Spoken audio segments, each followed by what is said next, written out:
Bonsoir tout le monde, je m'appelle Sipora, je suis originaire du Cameroun et j'ai immigré aux États-Unis il y a des années de cela à travers la Green Card. J'ai une vidéo qui raconte comment j'ai eu ma Green Card. Si vous ne l'avez pas encore vue, je vais la mettre au-dessus de cette vidéo. Vous pourrez la regarder plus tard ou alors vous pouvez mettre une pause sur cette vidéo et aller la regarder. Si vous êtes immigrant aux États-Unis ou alors un autre pays, je ne sais pas, vous avez quitté votre pays, moi j'ai quitté le Cameroun, vous avez peut-être quitté le Sénégal, la Côte d'Ivoire, vous vous retrouvez dans ce pays et vous êtes probablement dans une situation où peut-être vous êtes la première personne de votre famille à immigrer aux États-Unis. Vous êtes peut-être la première personne de votre famille à avoir cette opportunité. Vous êtes l'espoir de votre famille. Vous voulez aider votre famille d'ici peu. Vous voulez participer à l'évolution de votre famille. Vous n'y êtes pas encore, mais vous avez ça comme objectif. Cette vidéo est pour vous. Cette vidéo, je la fais comme si je m'adressais à la plus jeune version de moi, à cette personne qui est arrivée ici en 2009, ce que j'aurais voulu appliquer comme principe pour obtenir ma liberté financière. La vérité, c'est que lorsqu'on arrive dans ce pays, parfois, on se dit qu'on est déjà arrivé parce que le simple fait d'avoir quitté l'Afrique ou son pays d'origine qui est peut-être un peu plus démuni, c'est déjà un grand pas en avant. Donc, lorsqu'on arrive ici, parfois on peut se dire « Oh, je suis déjà arrivé ». On peut se dire « Voilà, la belle vie commence, ce que je voyais à la télé, maintenant je peux l'appliquer, je peux vivre ça aussi ». Peut-être c'est votre cas, peut-être ce n'est pas. Dans tous les cas, si vous êtes ici, c'est pour une raison. Le bon Dieu a voulu que vous soyez ici pour une raison. Vous avez un but, vous avez un objectif, vous avez une mission que le bon Dieu a pour vous et pour vous seulement. Dans cette vidéo, je partage quelques principes que j'aurais aimé appliquer pour atteindre ma liberté financière un peu plus tôt, pour au moins avancer vers l'objectif de cette liberté financière. Moi particulièrement, je suis la première personne de ma famille à venir aux États-Unis, à venir vivre aux États-Unis. Je suis issue d'une famille de 5 enfants et je suis la 3e née. Je pense sincèrement que je ne suis pas ici au hasard. Je pense que si je suis ici, c'est que le bon Dieu a une mission pour moi sur cette terre et que je ne dois pas perdre cet objectif-là de vue. Ce qui m'amène au principe que j'aurais aimé appliquer dès que je suis arrivée ici. Si vous voulez être cette personne-là, cette première personne-là de votre famille à sortir de ce côté restreint en termes de finances, cette vidéo, elle est pour vous. Ces principes sont basés sur mes expériences et ainsi que la sagesse obtenue par le livre des Proverbes que je lis et ce que je peux comprendre de ces proverbes et leur application. Vous n'avez pas besoin d'être un croyant, un chrétien pour appliquer ces principes parce que ça n'a rien à voir, mais je dis juste que le livre des Proverbes renforce tout ce que je dis dans cette vidéo. Le premier principe que je pense qu'il ne faut pas perdre de vue, c'est de ne pas oublier ses objectifs. Restez focalisé. Quel est l'objectif qui vous amène ici? Qu'est-ce que vous voulez? Qu'est-ce que vous attendez de votre vie? Quelle est la personne que vous voulez devenir d'ici 2 ans, d'ici 5 ans, d'ici 10 ans? Comment est-ce que vous voulez vivre votre vie? Est-ce que vous voulez aider votre famille financièrement? Est-ce que vous voulez aider même vos proches, votre entourage, être cette généreuse personne-là qui n'a pas besoin de compter ce qui est dans sa poche pour aider? Est-ce que votre objectif est d'atteindre cette liberté d'abord financière? Vous pouvez avoir d'autres objectifs, mais cette vidéo, je la centre particulièrement sur le côté de la liberté financière. Parce qu'en tant qu'immigrants, nous sommes généralement ici tout en sachant que nous avons laissé des familles derrière nous. Et beaucoup de ces familles comptent sur nous, que nous le voulions ou pas. Je ne dis pas que ça doit être seulement ça votre objectif, mais je dis simplement que pour être réaliste, voilà ce que nous savons. Si nos parents ont sacrifié tout pour que nous soyons ici, ce que nous voulons c'est les rendre fiers. Votre objectif, ne le perdez pas de vue. Le premier principe, c'est ne le perdez pas de vue. Il y a des chances lorsque vous arrivez ici que vous vouliez faire comme les autres, que vous vouliez conduire les voitures que les autres conduisent. Juste à peine vous êtes arrivé, vous voyez ceux qui sont là avant vous, vous voulez déjà faire ce qu'ils font, vous voulez porter les habits qu'ils font, acheter ce qu'ils achètent, faire comme vous voyez à la télé. Oh, maintenant je suis ici aux États-Unis, ce que je voyais dans les films, maintenant je peux acheter, maintenant je peux le faire. N'oubliez pas pourquoi vous êtes ici. Quel est votre objectif? Quelle est la personne que vous voulez devenir? Avec tout le bruit, avec toutes les distractions qu'il y a, ne perdez jamais votre objectif de vue. Ça va beaucoup vous servir. Réfléchissez toujours sur la raison pour laquelle vous êtes ici. Demandez-vous pourquoi vous êtes ici. Ça vous empêchera d'être distrait. Restez concentré, comme on dit au Cameroun. Restez focus, restez focalisé sur vos objectifs. Si vous êtes venu étudier, focalisez-vous sur vos études. Je ne dis pas ne vous amusez pas, je ne dis pas mais n'oubliez pas pourquoi vous êtes ici. La Bible dit dans Romains 12, verset 2, « Ne vous conformez pas au siècle présent, mais soyez transformés par le renouvellement de l'intelligence, afin que vous discerniez quelle est la volonté de Dieu, ce qui est bon, agréable et parfait. » Ne vous conformez pas au siècle présent. Ne vous conformez pas à tout ce que vous voyez. C'est pas parce que telle ou telle personne fait telle chose que vous allez aussi aller faire telle chose. Ne perdez pas votre objectif de vue. Ça veut dire, par le renouvellement de votre intelligence, toujours à refléter ce pourquoi vous êtes ici. Vous aurez cette clarté-là. Et sincèrement, si vous avez une relation avec le bon Dieu, vous lui parlez, vous réfléchissez sur ce que vous faites, vous ne vous laissez pas distraire par ce que tout le monde fait autour de vous. Vous aurez la clarté avec le temps, avec cette relation que vous avez avec le bon Dieu, sur la volonté qu'il a pour vous. Pas par rapport à ce que vous voyez les autres faire, mais la volonté que le bon Dieu a pour vous. Et cette volonté-là, elle est parfaite, elle est bonne, elle est agréable. Ne vous conformez pas à tout ce que les autres font autour de vous. Ne vous conformez pas parce que c'est ce que l'autre fait, moi aussi je veux faire. Restez concentrés, restez focalisés. Ne vous laissez pas distraire. Réfléchissez sur tout le temps, sur pourquoi. Demandez-vous tout le temps pourquoi est-ce que vous êtes là où vous êtes. Pourquoi, quel est le but, quel est l'objectif, qu'est-ce que vous voulez faire, qu'est-ce que le bon Dieu a mis dans votre esprit pour que vous deveniez, pour en arriver là, qu'est-ce qu'il faut faire, quelle est la marche à suivre, quel est ce que vous devez appliquer. Ne vous laissez pas distraire.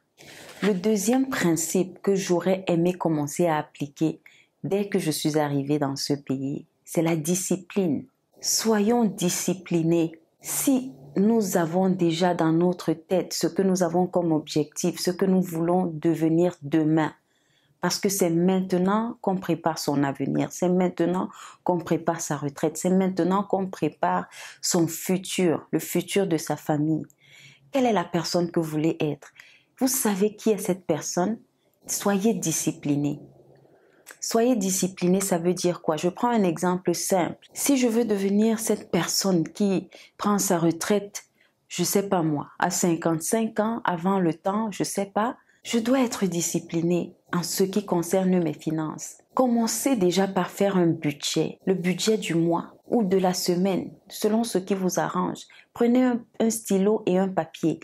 Vous connaissez ce que vous avez dans la poche, ce qui vient, ce qui va venir comme revenu. Vous écrivez ce que vous avez comme dépenses claires, le loyer, les factures de téléphone, d'électricité, d'eau, de gaz, etc. Vous écrivez tout et là, vous connaissez votre limite. Vous connaissez ce que vous pouvez dépenser en extra ou ce que vous ne pouvez pas. Donc, ça veut dire que si quelqu'un arrive demain et dit « Oh, il y a tel voyage », on peut partir, vous pouvez savoir si c'est un oui ou si c'est un non. Ne vous laissez pas emporter à tout vent par tout ce qui arrive. Oh, il y a telle fête là-bas, je vais acheter des chaussures, je vais acheter des habits. On ne refuse pas de s'habiller, mais soyons disciplinés dans ce que nous faisons. Soyons disciplinés dans nos finances particulièrement. Parce que dans ce pays, c'est facile de se laisser emporter. Et lorsque on se laisse emporter, ça affecte nos finances et ça vous éloigne des objectifs pour lesquels vous êtes ici. Lorsque vous faites votre budget du mois, vous pouvez toujours mettre dans votre budget, voilà ma charité, comment je vais aider ma famille ce mois-ci, comment je vais acheter ceci pour moi. Vous avez une limite, vous avez un montant précis qui est pour ça. Donc, que ce soit un imprévu ou pas, vous savez que ici, je ne peux pas, ici, je peux. Ici, je peux aider ma famille de 50 $ ce mois. C'est ce que j'envoie. Je peux aider mon père et ma mère de 50 $ ce mois. C'est ce que j'envoie. Ça va beaucoup vous aider. Ça va vous aider à rester au-dessus de toutes vos finances. Ça va vous aider à ne pas dépenser bêtement votre argent parce que c'est très facile. Moi, je prends mon cas. Lorsque je suis arrivée, j'habitais avec des gens. Oui, je mettais de l'argent de côté. Mais à la base, dès que j'ai eu mon premier job, j'avais l'impression d'avoir beaucoup d'argent.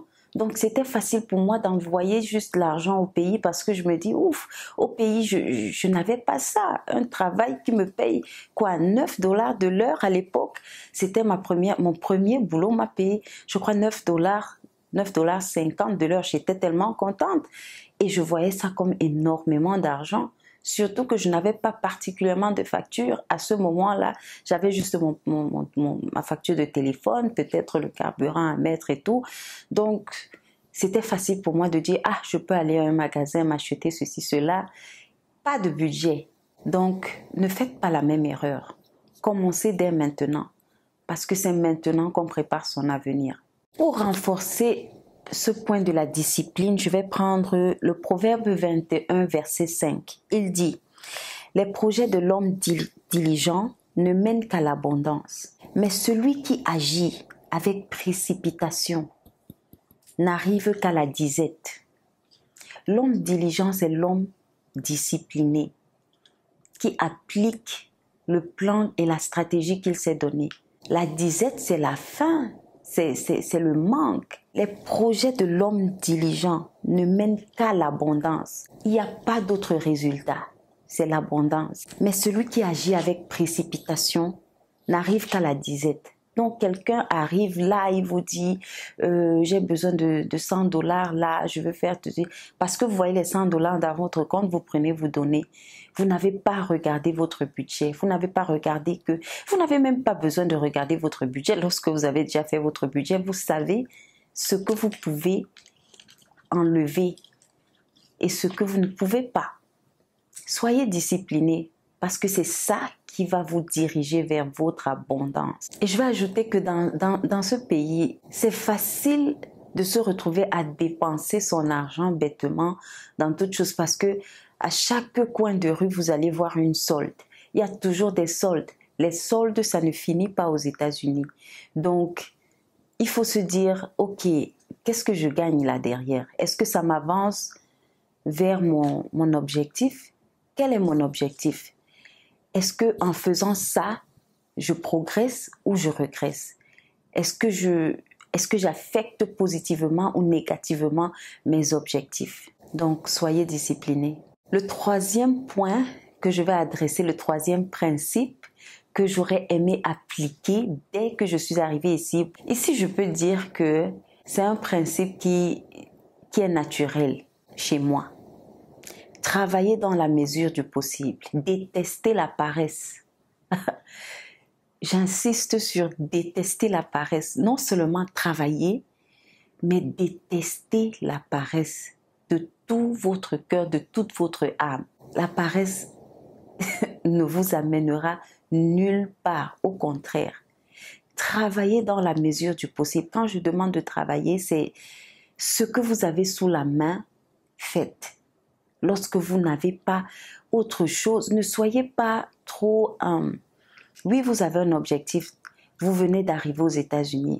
Vous avez un objectif. Vous n'avez pas mieux que ce qui est là.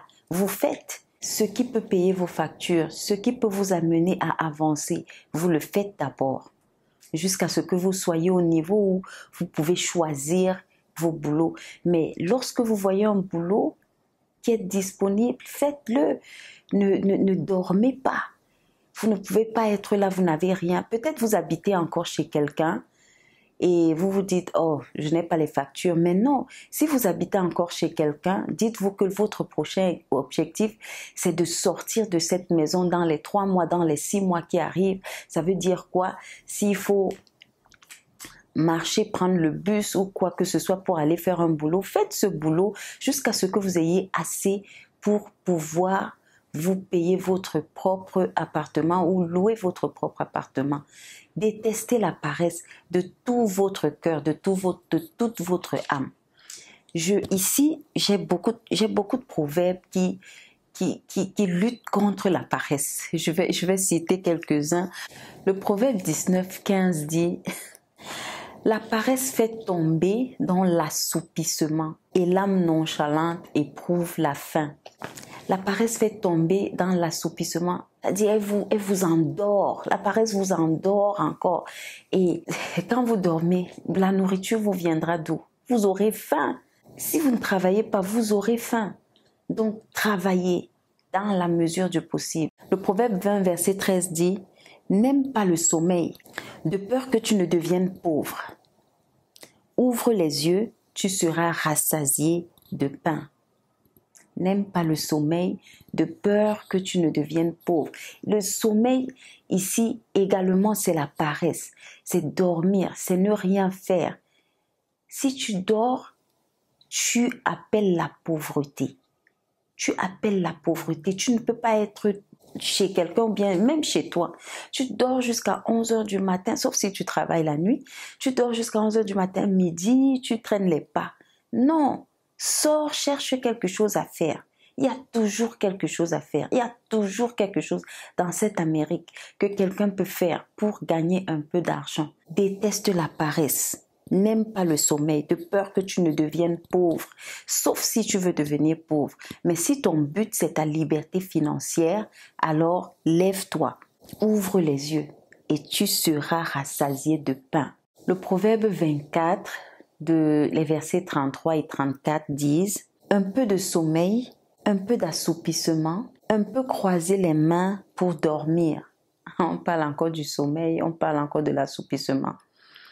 Et la pauvreté te surprendra comme un rôdeur et la disette comme un homme en armes.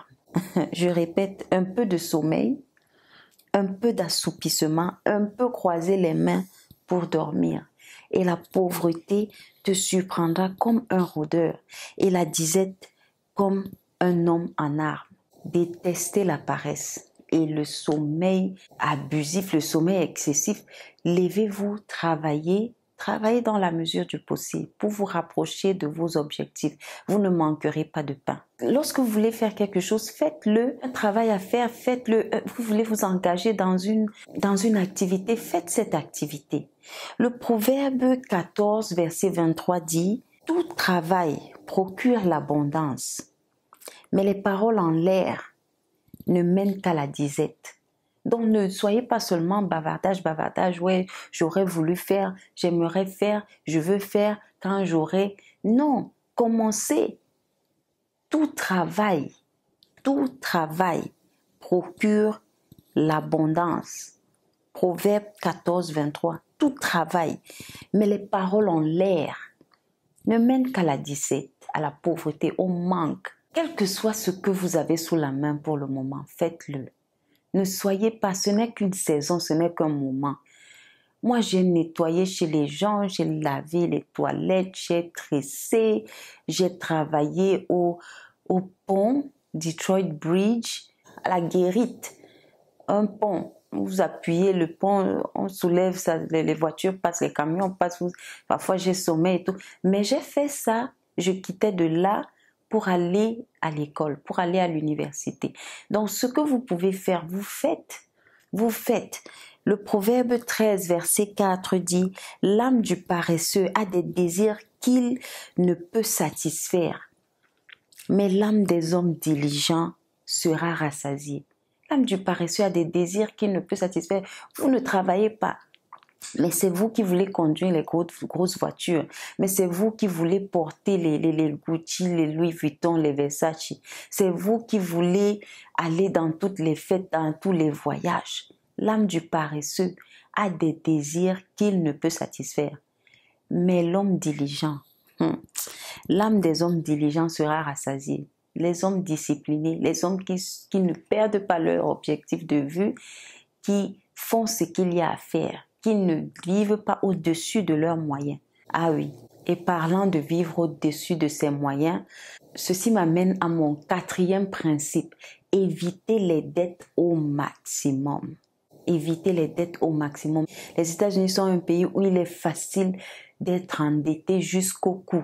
Les crédits cartes à gauche, à droite, on ne vit que de ça au point où on ne connaît même plus quelle est notre limite. En fait, ce qu'on peut se permettre et ce qu'on ne peut pas.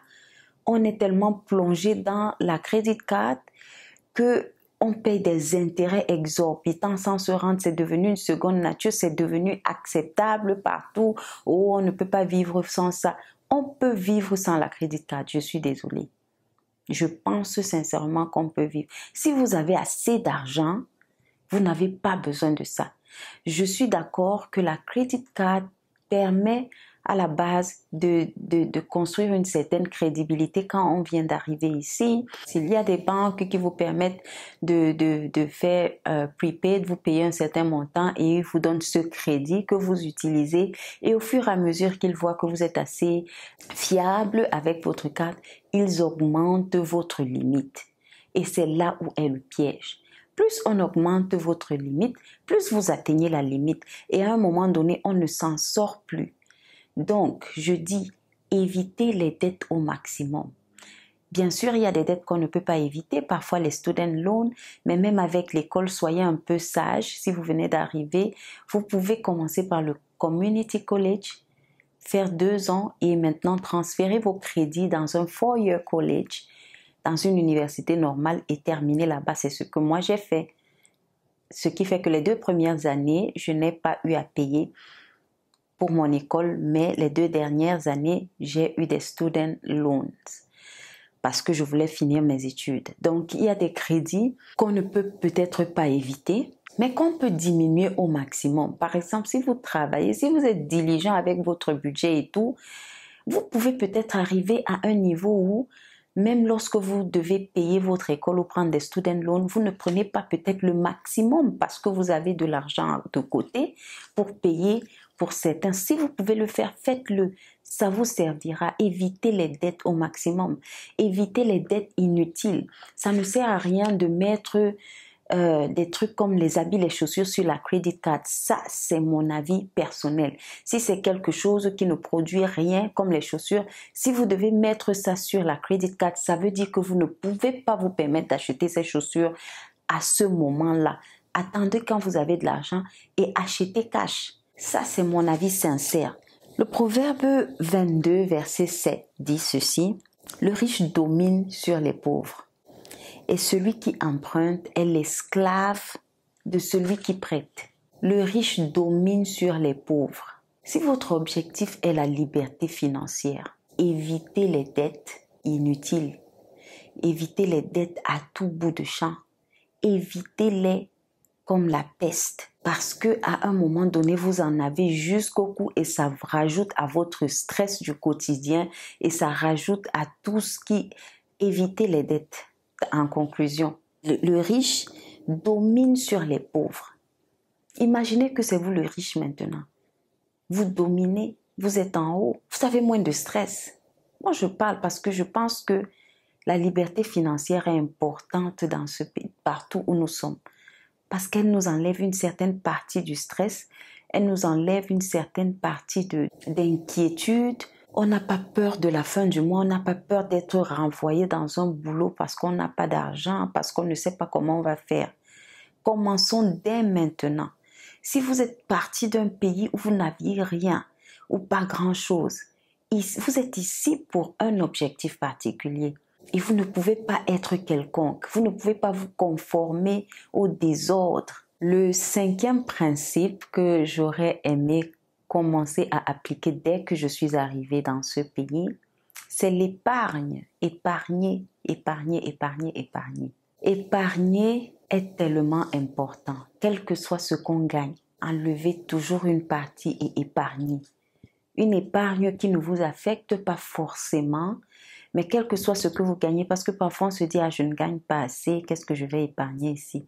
Même si c'est 10 dollars, 20 dollars que vous épargnez, vous envoyez dans un compte d'épargne quelque part et vous oubliez. Généralement, un compte différent de votre compte principal bancaire, vous ouvrez un autre compte, il y a des comptes d'épargne qui donnent des intérêts un peu plus élevés que les comptes naturels que nous ouvrons dans les banques physiques. Généralement, c'est des banques en ligne qui offrent ce genre d'intérêt. Ils appellent ça, je crois, High Yield Savings Accounts. Vous ouvrez ce genre de compte, vous envoyez votre argent là-bas dedans et votre argent se multiplie. 10 dollars, 20 dollars, 50 dollars, je ne sais pas. Faites de votre épargne une routine. Mettez votre épargne dans votre budget mensuel ou, je ne sais pas moi, si c'est chaque 2 semaines et connectez directement votre épargne. Faites-la sortir automatiquement de vos chèques et que votre épargne aille quelque part où vous n'allez pas la récupérer. Pourquoi? À quoi sert l'épargne? L'épargne vous permet d'avoir cette sécurité-là au cas où une urgence arrive. Et vous-même, vous déterminez quelle est votre urgence. Que l'urgence ne soit pas un habit, une chaussure et tout. L'urgence soit peut-être votre loyer au cas où vous perdez votre travail. Un décès, je ne sais pas moi, vous devez absolument partir, vous n'avez pas le choix et tout. Quelque chose dans ce sens-là. Mais épargnez automatiquement. Faites de l'épargne votre seconde nature. Le proverbe 21:20 dit « De précieux trésors et de l'huile sont dans la demeure du sage. » Épargner, c'est être sage. Mais l'homme insensé les engloutit. Ne mangez pas tout. Enlevez une partie, gardez. Moi, je vous dis, je faisais pas ça. Mais imaginez que je gardais, même si c'est 1 dollar chaque jour que Dieu avait créé. 365 jours fois le nombre d'années que je suis dans un compte qui multiplie. Bref, je ne veux même pas y penser. Mais ne faites pas la même. Dès que vous arrivez, ce n'est pas pour les autres, c'est maintenant.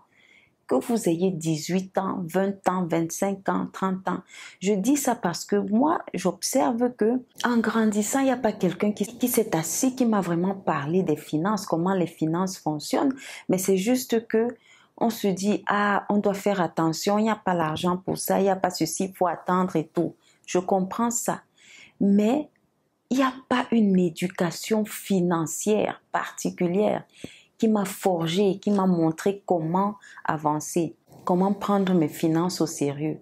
Donc, du coup, je partage avec vous mes recherches, mes conclusions et les principes bibliques que j'essaye d'appliquer dans ma vie actuellement. Mieux vaut tard que jamais. Donc, j'espère que cette vidéo aide quelqu'un à ranger votre vie dès maintenant. Il n'est jamais trop tard pour commencer. Il y a un autre passage de la Bible qui mentionne de partir regarder comment la fourmi travaille. Elle s'adresse encore aux paresseux. Elle travaille en été. Elle moissonne, elle garde sa nourriture pour les moments où il n'y aura pas. Donc, épargnez dans la mesure du possible. Le dernier principe que j'aimerais partager avec vous aujourd'hui pour atteindre votre liberté financière dans ce pays, c'est d'investir sur la connaissance. Investissez sur la connaissance financière particulièrement. Tout autre domaine que vous voulez connaître, n'hésitez pas à investir. Mais les finances, ce que moi j'ai remarqué chez nous, chez moi, dans ma famille, là où j'ai grandi, la connaissance financière manque un peu. Et on ne peut plus accuser personne, nous sommes des adultes, investissons sur ce que nous ne connaissons pas. Les hommes riches ou les personnes qui sont libres financièrement ne sont pas les personnes forcément qui obtiennent cette liberté financière en travaillant 5 jours sur 7 ou je sais pas moi quoi. Ça veut dire que c'est des personnes qui investissent. Donc pour pouvoir investir dans le marché, dans l'immobilier, dans tout, vous devez connaître ce que vous faites et commencer dès maintenant à savoir ce que c'est. Comment obtenir la liberté financière? Qu'est-ce qu'il faut? Quels sont les principes que je dois connaître? C'est quoi l'épargne? Comment je peux épargner? Comment je peux investir? Dans quoi? C'est quoi un brokerage account? commencez à vous instruire là-dessus parce que ça va beaucoup vous aider. C'est pas pour les autres. Vous êtes ici pour une raison. Le bon Dieu vous a amené ici pour une raison. Investissez non seulement dans la connaissance. Si vous avez les moyens d'investir, investissez également financièrement. Investissez afin que vous puissiez multiplier ce que vous avez. Le proverbe 17, verset 16 dit « À quoi sert l'argent dans la main de l'insensé? À acheter la sagesse, mais il n'a point de sens. » Vous pouvez acheter la connaissance là, dans les livres, dans les podcasts, dans les séminaires. Mais si vous n'êtes pas sage, si vous n'avez aucun sens, je veux dire, comment vous allez même penser à le faire? Ça veut dire que votre argent que vous avez gagné peut-être ne va pas vous servir si vous ne pouvez pas savoir comment utiliser cet argent, comment multiplier cet argent, comment investir cet argent. Investissez déjà dans la connaissance afin de savoir comment investir votre propre argent. Soyez sage. Investissez sur vous, sur votre mental, sur votre connaissance, afin que demain ou après-demain, vous ne soyez pas dans les regrets. La Bible dit que mon peuple périt par manque de connaissance. Lorsque vous ne connaissez pas, vous pouvez avoir une solution à côté de vous, mais vous ne connaissez pas. Vous ne connaissez pas ce que vous ne connaissez pas. Et vous en payez le prix. Vous périssez. On périt, nous périssons par manque de connaissances. Donc, voilà les 6 principes que je voulais partager avec vous aujourd'hui. Les 6 principes que j'aurais voulu vraiment appliquer dès la minute où je suis arrivée dans ce pays afin d'atteindre ma liberté financière. Si cette vidéo vous est utile, appuyez sur le pouce, donnez-moi un like, partagez cette vidéo. Et dites-moi si vous appliquez certains de ces principes. Dites-moi si vous pensez que ce que je dis a un sens. Dites-moi ce que vous en pensez en commentaire, que je sache. Ici, c'est Sipora. Ça m'a vraiment fait plaisir de faire cette vidéo pour vous, de partager cette vidéo avec vous, de partager ce que j'ai dans la tête avec vous, ma façon de penser avec vous. Déjà, félicitations parce que vous êtes ici, parce que vous avez un objectif précis et unique qui est à vous et que vous voulez atteindre. Je vous souhaite bon courage, je vous souhaite bonne chance et à la prochaine vidéo. Bye!